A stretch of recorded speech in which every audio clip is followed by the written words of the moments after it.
Good morning, everyone, and welcome. I'm very glad to have you with us today. My name is Michał Turowski. I'm Business Development Manager at Volta Polska, and for the past 15 years, I have been supporting companies in their energy transformation journey. In my daily work, I focus on implementing cPPA and solar as a service models that help businesses access green energy in a predictable and financially stable way. Before we move on, I would like to introduce my colleague Arthur, who is joining me for today's session. Yeah, good morning, everyone. So my name is Arthur Foucron, indeed. I am very pleased to co-host this webinar along with you, Michał, today. And I suggest indeed a quick introduction on my side as well. So I've been now working for 3 years at Volta with a focus more on M&A and project finance topics in close cooperation with Volta's management. But I am also involved in market-related activities like cPPA, aggregation, and base optimization. And prior to my current position, I had several experiences in the banking environment. Therefore, I will give you insights on PPA risk management and financing issues for offtake structures that we will discuss along this presentation. Thank you, Arthur. During today's webinar, Arthur and I will focus primarily on the cPPA model. We will explain how it works, what benefits it offers, and how it can have a real impact on stabilizing your company's energy cost. Please feel free to ask questions in the chat at any time during the presentation. We will address them all at the end of the session during the Q&A.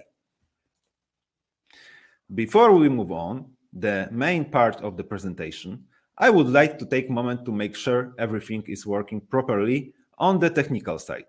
In a moment, short question about the connection quality will appear. Please select your answer.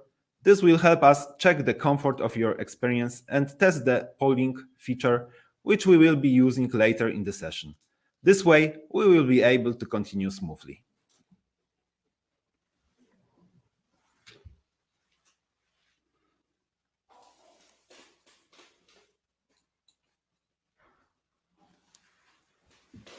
Okay, it's everything working.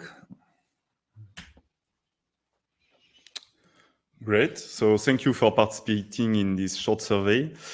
First, before we move on to discussing the cPPA model, I would like to briefly introduce Volta Group and our operations in Poland.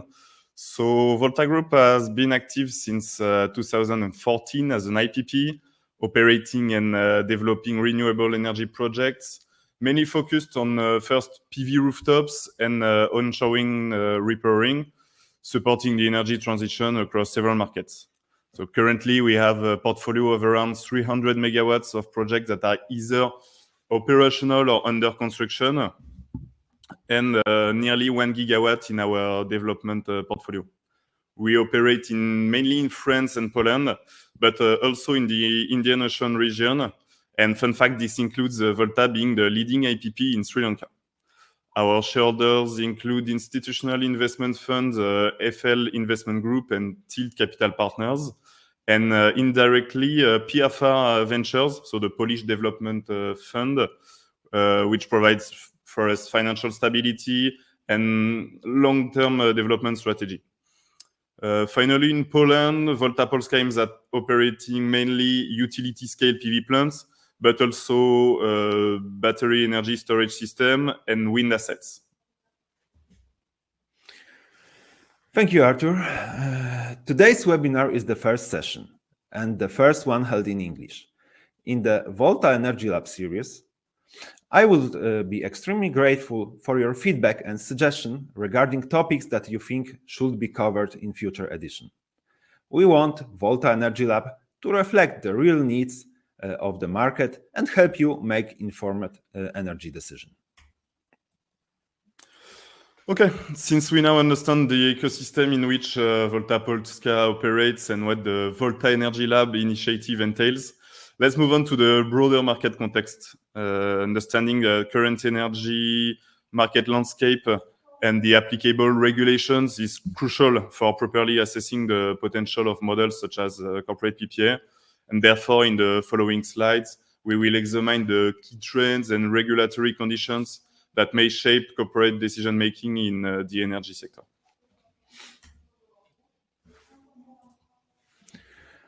One of the most important factors influencing companies' decisions regarding energy procurement in price volatility in the market. In recent years, we have observed significant fluctuation in electricity cost, driven by factors such as geopolitical developments, regulatory changes, and the structure of the energy mix. On the next slide, we will take a closer look at how this volatility manifests in practice and the consequences it has for businesses. In this chart, we can see how significant the fluctuation in energy prices have been both in Poland and across Europe. The volatility was driven by several key factors. First, the increase in coal and gas prices directly impacted the cost of energy production. Second, the steady rise in CO₂ emissions allowance price added further cost pressure on producers. On top of that, the strong geopolitical factors, including the war in Ukraine, along with a sharp post-pandemic surge in demand, further destabilized the market. This is particularly evident in the case of base future contracts. In 2021, energy for 2022 was priced on average at around 384 Polish zloty per megawatt hour, whereas a year later, base contract for 2023 reached approximately 1,100 Polish zloty per megawatt hour. In the next part of the presentation, I will show how cPPA contract can help companies hedge against such volatility and ensure energy cost stability over the long term. Okay, but energy price volatility is only one side of the challenge faced by businesses. The other, which is equally significant, is the growing regulatory and climate-related pressure, both at the European Union level and across global supply chains. Let's start with the climate target set by the EU. So Europe aims to achieve climate neutrality by 2050, and by 2030, emissions must be reduced by at least 55% compared to 1990 levels. So these ambitious goals directly translate into sector-specific regulations, pressure to reduce the carbon footprint, and the necessity to rely on renewable energy sources. Thank you, Arthur. The GHG protocol is globally recognized standard for reporting CO₂ emissions, which divides emission into the three scopes. Scope 1 covers direct emissions generated within a company. For example, emissions from the company's own vehicle fleet. Scope 2 includes emissions resulting from the purchase of electricity and heat, an area where companies can have a real impact by buying green energy, for example, through cPPA contracts. Scope 3 encompasses indirect emissions across the entire value chain, such as emissions from raw material suppliers, transportation, logistics, or product disposal. Scope 2 is particularly important because it can be directly reduced by changing the energy procurement model. Scope 3 is equally significant. It often accounts for the largest share of companies' total carbon footprint, often over 70%, which is why corporations increasingly require their suppliers to provide detailed emission data and implement reduction measures. Companies also face growing pressure from EU ESG regulations. Recent adjustments under Omnibus Stop the Clock package have postponed some deadlines and reduced certain obligations. However, this temporary regulatory relief does not change the long-term direction. Leaders are already implementing emission reduction strategies. Businesses that act now will gain an advantage and avoid higher cost or rushed compliance later. Okay, so we have already discussed two key areas that influence companies' decisions regarding energy procurement. So on one hand, there is price volatility and budgetary risk. On the other hand, there are climate objectives as well as regulatory and reporting pressures. So before we move on to solutions as corporate PPAs, I would like to ask which of these factors has a greater impact on energy decision within your organization. So either energy price volatility or ESG regulations, or even both factors are for you equally important.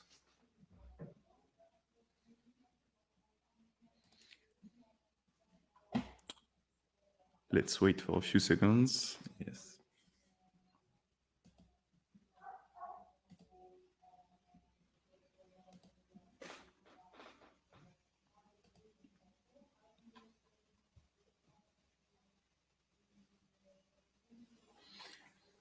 Okay, thank you for voting. Companies today face two major challenges: soaring and unpredictable energy cost and mounting regulatory and climate pressure. This begs the question: how can business effectively manage energy expenses while meeting ESG obligations and advancing their climate objectives?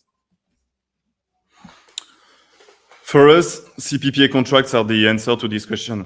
They are long-term agreements for purchasing green energy that allow for predictable energy cost planning while simultaneously reducing emissions in accordance with the GHG protocol and EU regulations.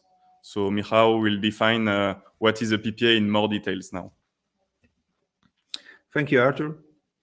Let's now turn to a key tool that helps companies shield themselves from energy price volatility while advancing their climate and reporting goals. Under the RED II directive, a power purchase agreement is defined as a long-term contract for the purchase of electricity from renewable sources between a producer and a consumer.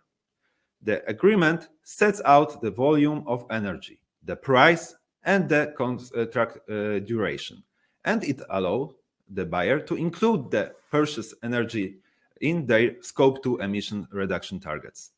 In short, a PPPA is a strategic instrument that enables companies to stabilize energy costs while supporting the energy transition. With this general understanding of PPAs, let's explore the specific forms they can take. In practice, several models exist differing in how energy is delivered, how settlements are structured, and the level of buyer involvement. The two most common are the physical cPPA and the virtual cPPA. Let's start with the physical cPPA model. In this variant, electricity actually flows from the renewable energy installation to the end user through the public distribution network. The producer sells the energy according to the contract terms, and the consumer physically receives it, while settlements are usually carried out with the involvement of an energy supplier acting as an off-taker or aggregator.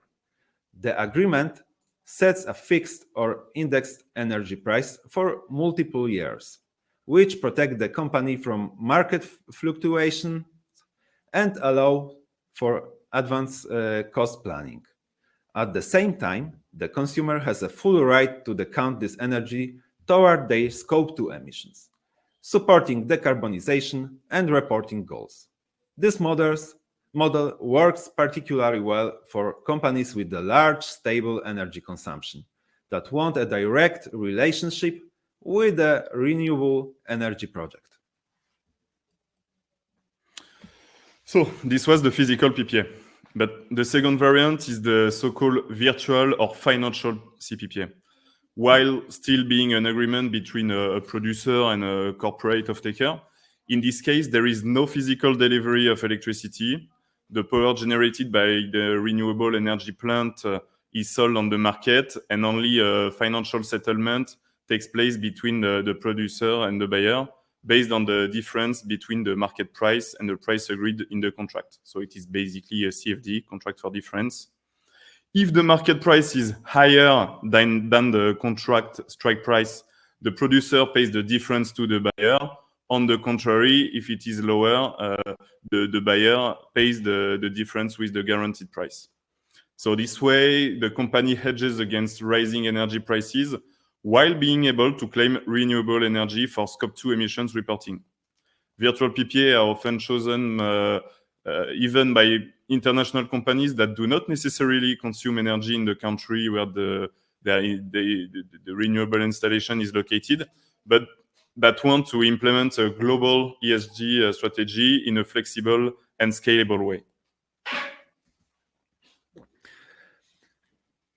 Physical versus virtual cPPA key differences. Who is for physical cPPA best for large single-site industrial consumers like factories, data centers? Virtual cPPA ideal for corporations with multiple or dispersed locations. Energy delivery. Physical energy flows from the renewable asset to the site via the grid. Virtual energy is injected into the grid, but settlement is financial only. Billing model. Physical, fixed or indexed Polish zloty or euro per megawatt hour for delivered energy. Virtual, contract for differences between agreed price and market price. Guarantee of origin. Physical, tied to actually delivered energy. Virtual, allocated financially, still valid for Scope 2 reporting. Benefits. Physical, real green energy supply, long-term price stability, direct Scope 2 reduction. Virtual, no need to switch supplier, scalable across sites, countries, financial hedging, strong ESG impact.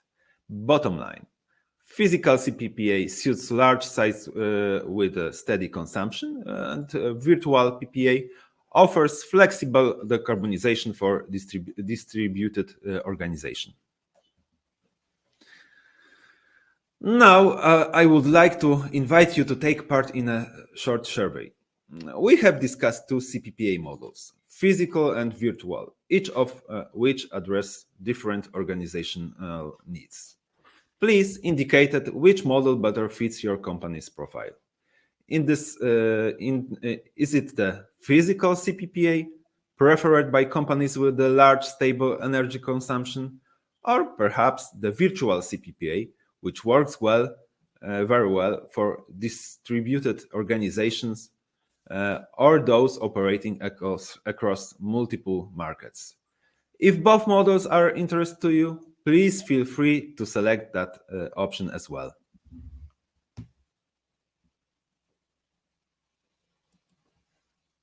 Okay, thank you for voting. Okay, so now I would like to talk about different profiles and volume shaping that exist on the cPPA market. And to illustrate those different structures, let's have a little fictional case study for which I will use a random daily consumption profile shared by one of our clients with generation data from one of Volta's small wind farm and PV plant. So on the left chart, the black curve represents the client's consumption on this random day, while the yellow curve is the PV generation, of course, and light blue curve is wind generation. So here are the most popular PPA structure. To me, the most simple and common one, very popular during the first phase of PPA development, is the pay-as-produced profile. Here, the producer is getting paid for actual real-time generation, no matter how it matches consumers' profile, nor its market value, the market value of the production. Although it is mostly favorable to the producer, it still can be interesting in peak production, for example, on PV, if it is lower or equal to the base consumption, so the minimum consumption of the off-taker. So in that case, if we use this left chart, the producer will be paid for all the the PV generation and the wind generation that can be measured on these two curves. Another structure is the pay as nominated structure, which is quite different, but quite suitable with PV assets. In that case, represented by the right chart, the producer commits to a certain shape for an agreed period. For example, an hourly profile can be determined for each month of the year. So on this right chart, we can see the hourly committed volume versus the PV generation. So we can see that it's quite suitable indeed. Okay. So as industrial off-takers and in general PPA environment is getting more mature, advanced PPA structures are increasingly popular. The aim now is to align clean power supply with consumer needs so that generation matches better the consumption profile. This is why baseload PPAs are increasingly popular on the market. More and more off-takers are willing to cover their base consumption from increasing share of renewable sources at a competitive price. As PV or wind assets can only commit to such profile on a standalone basis, it's now possible to gather several assets from various technologies and commit to a certain volume of power. On this chart, we can see the sum of generation from the wind farm and the PV plants. So, for example, on the left chart, this is the red curve from RES generation, while the flat curve represents a 3 megawatts volume commitment. So it's closer to client's consumption profile. If the generation exceeds the committed volume, outstanding production is sold on the market. On the contrary, if the assets don't generate enough power, missing volume must be bought on the market by the producer. So baseload PPAs are very interesting for the consumers. However, of course, they are very risky for power producers, and banks are sometimes reluctant to finance projects backed by this type of PPA only. Well, despite this technology mix, we can see that PV plus wind still don't perfectly match consumption, but implementation of a battery energy storage system can contribute to improving the profile. This is what we can see on the right chart, where the RES generation is slightly corrected by the implementation of a BESS to match better the consumption profile. Speaking about BESS, I would like also to briefly discuss a new form of hybrid PPA, combining PV and BESS only, as it appears that BESS is very suitable with PV plants. The producer owning the PV plant can even outsource the actual real-time BESS management to the off-taker's power supplier so that it can manage the asset to optimize its value on the market and align with consumer needs. A fixed price for the generation can be paid at a higher level than for a pay-as-produced photovoltaic PPA configuration due to higher market value of this supplied power. This solution provides added value for both seller and buyer, and we can even benefit from revenues from ancillary services if the technical design of the BESS allow it. Thank you, Arthur. Let's move to the process flow. It is worth emphasizing that implementing cPPA is a strategic process, not simply an energy purchase. Executing such a model requires close collaboration across multiple departments within an organization, typical involving finance, procurement, ESG, energy or operations, legal and executive management. The entire process encompasses between 100 and 200 project activities, ranging from analyzing the consumption profile through contract negotiation, to assign guarantees of origin and integrating with the billing system. In practice, from the first contract to the moment energy is delivered under a cPPA, the process usually takes between 6 and 18 months, depending on the size of the organization, the contract model, and the stage of the renewable energy project. Therefore, in the following slides, Arthur will show you how the process unfolds step by step and highlight the key decision points along the way.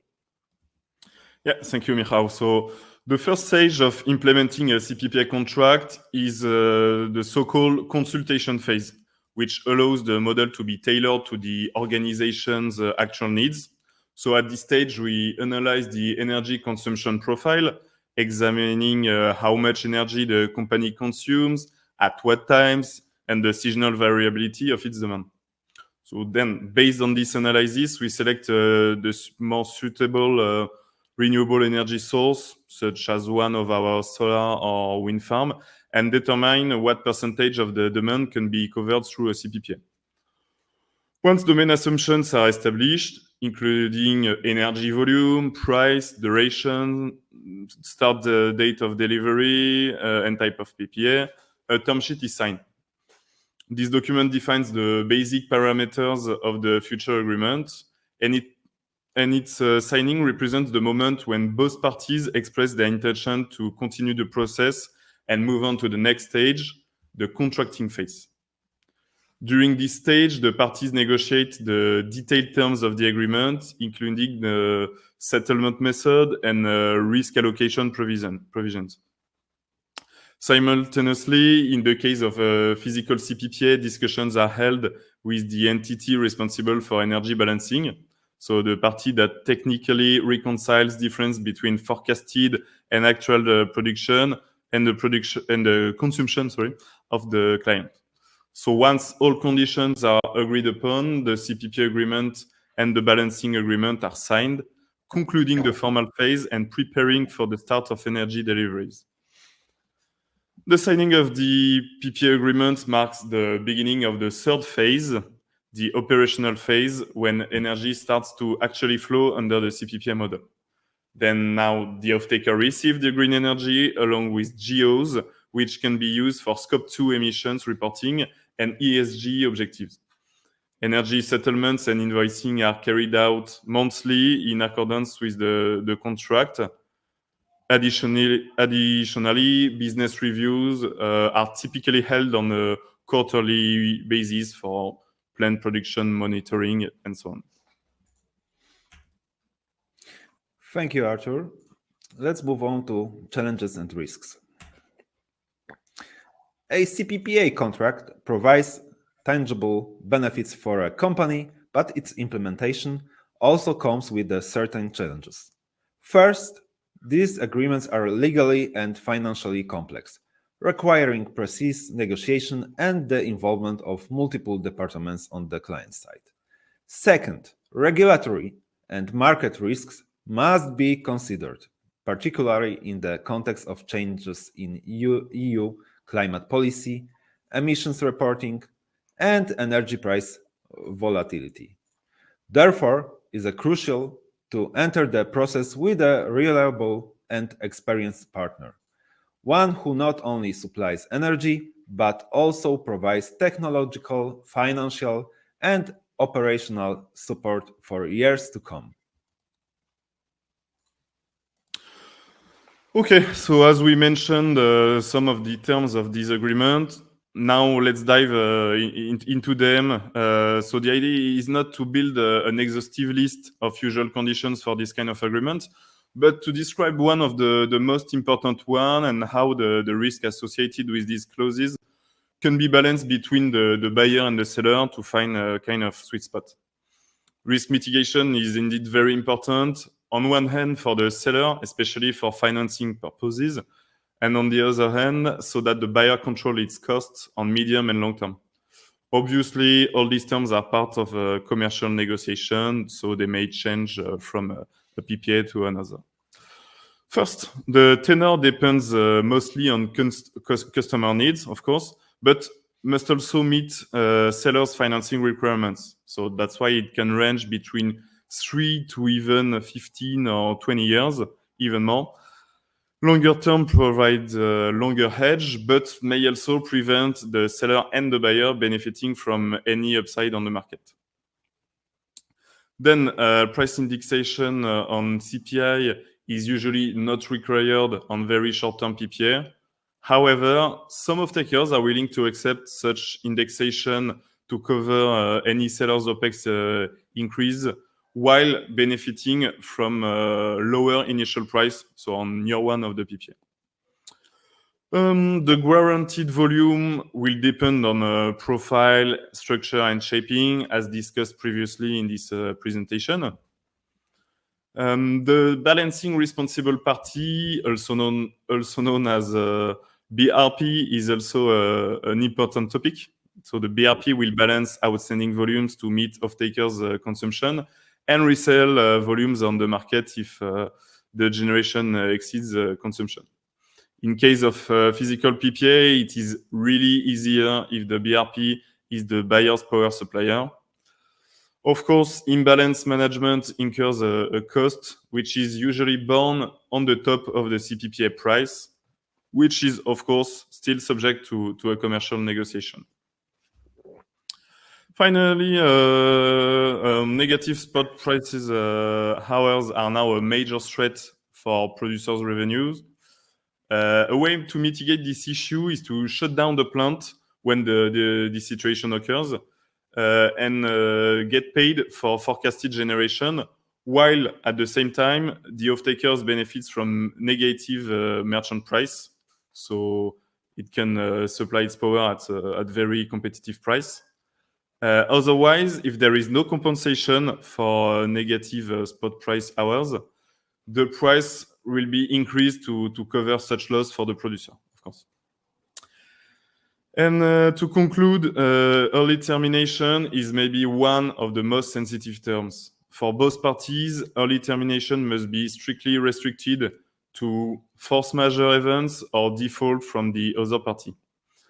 A penalty must usually be paid by the defaulting party, and it's indeed usually calculated based on the loss caused by the seller. So, as a short example, if there are 2 years of remaining contract and the buyer is withdrawing from the agreement, it must pay the producer the equivalent amount of 2 years of PPA production. Of course, still subject to commercial negotiation. Thank you, Artur. Let's go to the electricity contract price.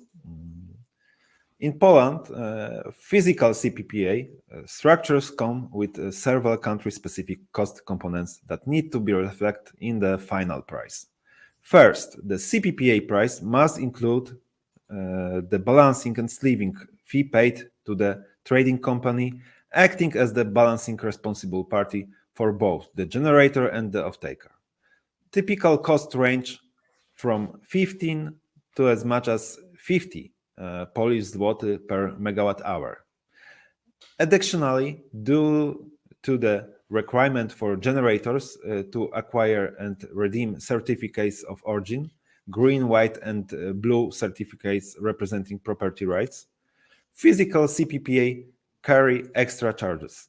The average cost of these certificates is around 10 Polish zloty per megawatt hour. Finally, electricity supplied to the end consumer in Poland is subject to an excise tax of 5 Polish zloty per megawatt hour, which is also need to be incorporated into the overall cost of physical cPPA. Let's move to the benefits. Yeah, so moving on to the benefits, we can wonder, why is it worth considering a cPPA in the first place? First, it's a tangible way to reduce your carbon footprint and implement your ESG strategy. By being directly linked to a renewable energy installation, you can report lower emissions under Scope 2 in accordance with the GHG protocol. Second major advantage of a cPPA is long-term energy cost stabilization. In a market characterized by high volatility, this kind of contract allows us to secure the price in advance and build financial predictability for the company. Yeah, another benefit is the guarantee of energy supply from renewable sources. In practice, this means certainty that the energy accounted for under the contract actually comes from a specific wind or solar farm and is verified with GOs, so guarantees of origin. And finally, cPPA also strengthens your organization's image as responsible, modern, and committed to sustainable development. For many customers, partners, investors, this is an important signal of a mature environmental strategy. Thank you, Arthur. Before we move forward, I would like to invite you to a brief interaction. Which of the cPPA benefits we just presented are the most important for your organization? It's primarily the reduction of your carbon footprint and the implementation of your ESG strategy, or perhaps the long-term stabilization of energy cost. Is ensuring a direct supply of energy from a renewable source key for you? Or do you see the greatest value in the strengthening your brand image as responsible and sustainable? Please indicate your response.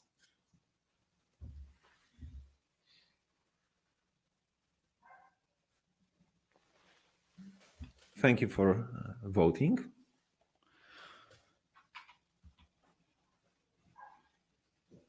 Okay. So the cPPA market in Poland and in Europe is currently experiencing a phase of very dynamic growth. We are seeing increasing interest from large industrial corporations, service companies, and even the public sector. Three main forces are driving this change for us. First, regulatory pressure and ESG reporting requirements, like we already mentioned. Second, the need for energy cost stabilization. And finally, the growing availability of renewable energy projects, which there are more and more nowadays. In the following slides, we will show how these trends are translating into real market growth and provide you with a concrete example of PPA contracts. Based on available market data, a clear upward trend can be observed. Both the number of cPPA contracts signed in Poland and the total volume have been steadily increasing in the recent years. The year 2023 marked as a significant stage in the market's development, with several large-scale contracts emerging, attracting the attention of broader group of corporate clients. In 2024, further professionalization of procurement process is evident, along with the growing corporate awareness of using cPPA as a tool for energy optimization and ESG strategy. Forecasts for the coming years indicated that cPPA could become one of the key mechanisms supporting decarbonization and energy cost stabilization in large organizations, particularly those pursuing long-term climate goals. On this slide, we are highlighting how fast corporate PPAs are taking off in Poland and how broad the interest is across sectors. This is no longer the niche mechanism. It's becoming a standard tool for organizations looking for both cost security and real decarbonization impact. Let's start with the BAT, British American Tobacco, and Volta. This is a strong example of an industrial scale partnership. BAT has signed a long-term cPPA for energy from Volta's Sadów solar farm, covering roughly 30% of the annual electricity needs of its Augustów factory, around 15 gigawatt hours every year. What's important is not only the volume, but the strategic fit. The agreement stabilizes a significant share of BAT's energy cost while directly supporting its global plan to cut CO2 emission by 50% by 2030. Next, the city of Łódź, a first mover in the public sector. The city is preparing Poland's first municipality cPPA, expect to start in 2027, securing around 15 gigawatt-hours annually from wind and solar. This could set a blueprint for the local governments. We also see international corporations getting on board. Unilever's 10 years cPPA with Statkraft delivers 26 gigawatt-hours per year from wind and solar, covering most of its Polish operations and supporting its path to full carbon neutrality by 2030. And finally, heavy industry is not staying behind. KGHM's virtual PPA with the Wartkowo wind farm, around 65 gigawatt per year, locks in long-term price stability while powering the company's broader efficiency and sustainability agenda. Altogether, these examples show a clear trend.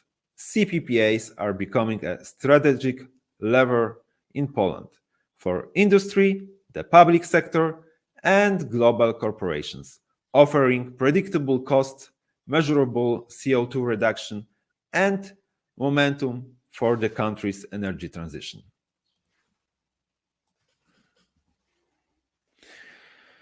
Regulatory and market pressure. Companies often now claim zero emission scope 2 by buying renewable certificates and balancing their energy use on a year basis. But this approach is becoming outdated.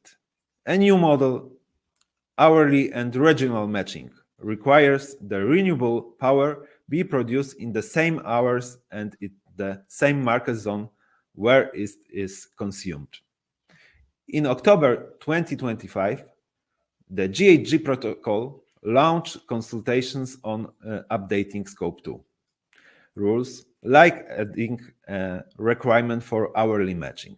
The goal is more accurate emission reporting and real progress toward grid decarbonization. For companies, this means annual balancing and guarantee of origin alone will no longer be enough. Credible Scope 2 claims will require proof that clean energy actually reaches them at the time and place they use it. Hourly and regional matching will highlight the true leaders in Scope 2 decarbonization. Okay, thank you, Michał, and thank you all for your attention and participation in today's webinar on cPPA contracts. So we hope information presented has helped you gain a better understanding of how this type of contracts work and, of course, the benefit they can bring to energy consumers and what to pay attention to when negotiating them. So now it's time for your question, if you have any. So yeah, feel free, and we will be happy to answer them.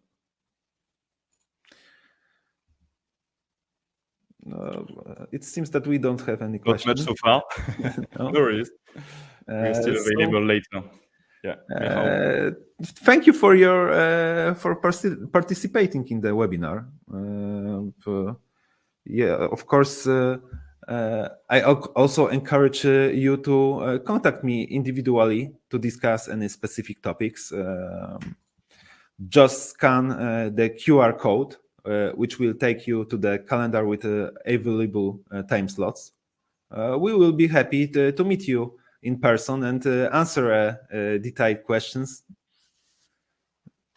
So thank you for your attention, and see you on another webinar or face-to-face or Teams meeting. Okay, thank you everyone, and thank you for your attention, and see you later on the cPPA market. Have a nice day. Bye.